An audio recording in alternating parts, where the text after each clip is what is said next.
Assalamualaikum warahmatullahi wabarakatuh. Alhamdulillahirrabbilalamin. Wa bihi nasta'inu ala umuri dunya waddin. Wassalatu wassalamu ala asrofil anbiya wal mursalin sayyidina wa maulana Muhammadin amma ba'du. Nah, terima kasih. Perkenalkan, nama saya Alis Maulani dari jurusan Ekonomi Syariah kelas 5E dari Universitas Siber Syekh Nurjati Cirebon. Nah, di sini saya akan membahas secara singkat tentang ekonomi, zakat, dan wakaf, serta refleksi saya terkait materi ini yang saya sudah dipelajari. Nah, karena pembahasan ini tuh penting, karena zakat dan wakaf itu bukan hanya soal ibadahnya, tetapi juga berkaitan langsung dengan kesejahteraan ekonomi masyarakat secara luas. Nah, mungkin langsung ke pembahasan yang pertama mengenai zakat. Zakat itu merupakan kewajiban bagi seluruh umat Islam yang mampu, dan secara ekonomi itu zakat bisa berfungsi untuk membantu pemerataan kesejahteraan. Nah, zakat juga tidak hanya diberikan secara konsumtif saja, tetapi bisa dikelola dengan produktif. Nah, misalnya untuk modal usaha kecil, terus bantuan pendidikan, terus juga ada program pemberdayaan masyarakat. Nah, kalau dikelolanya dengan baik, zakat bisa membantu masyarakat yang tadinya menerima bantuan nih langsung menjadi lebih mandiri secara ekonomi. Nah, ada kebermanfaatan secara luas kayak gitu. Terus juga dari sisi zakat itu punya peran besar dalam mengurangi kesenjangan sosial dan juga kemiskinannya, seperti itu ya. Terus berbeda dengan zakat, wakaf itu lebih bersifat jangka panjang.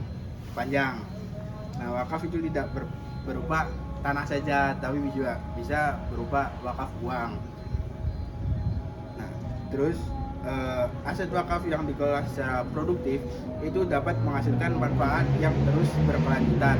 Nah, contohnya ini dari wakaf yang produktif ada bisa digunakan untuk membiayai pendidikan, layanan kesehatan, atau kegiatan sosial yang lainnya. Nah, jadi wakaf bukan soal amal jariahnya saja, tetapi juga instrumen ekonomi yang bisa menopang kesejahteraan masyarakat dalam jangka panjang. Zakat dan wakaf itu sebenarnya saling melengkapi.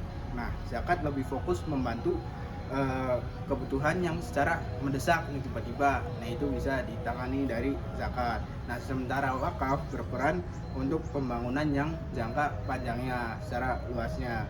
Nah, jika keduanya itu dikelola dengan baik, maka dampaknya terhadap ekonomi umat akan jauh lebih besar. Nah, mungkin ini sedikit materi tadi ya. Terus refleksi dari saya setelah mempelajari materi ini, saya menyadari bahwa Islam itu sudah memiliki sistem ekonomi yang cukup lengkap dan juga relevan dengan kondisi yang sekarang.